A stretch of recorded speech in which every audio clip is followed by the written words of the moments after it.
साथीहरु नमस्कार सबैमा। हामी चाहिँ यता पोर्चुगलतिर छौँ है। पोर्चुगलको चाहिँ यतिखेर बिदाको समय छ।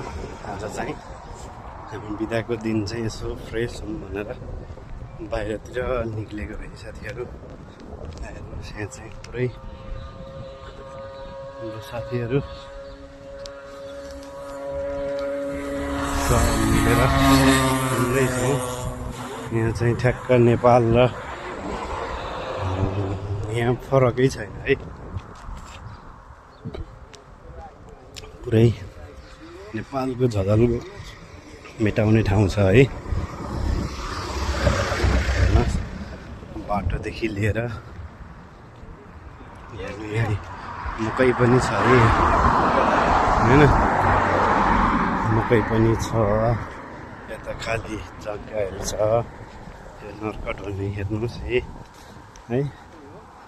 बाटोहरू यस्तै छ मस्त।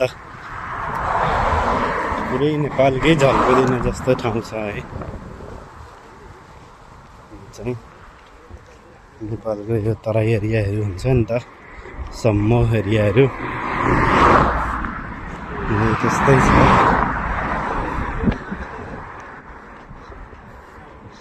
हामी चाहिँ यता हाइवेतिर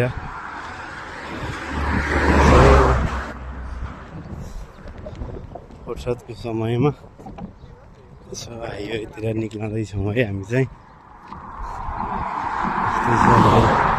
घरहरू चाहिँ यहाँ डिजाइन जस्तो सुकै होस् तर छाना चाहिँ रातै हुनुपर्ने त्यो नियमै रहेछ कि कता कता यो उसमा घरहरू एउटै त्यो छानाहरू एउटै भयो भनेर अवार्ड पनि जितेको रे भन्ने कुरा चाहिँ सुन्नमा आएछ। अब त्यो चाहिँ के हो थाहा छैन है साथीहरु है।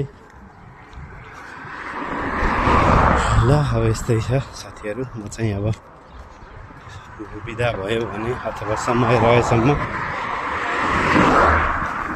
भिडियोहरू अपलोड गर्नेछु र पक्कै पनि म चाहिँ अहिले युट्युबमा नयाँ छु है साथीहरु। सबैले सब्स्क्राइब गरिदिनु होला।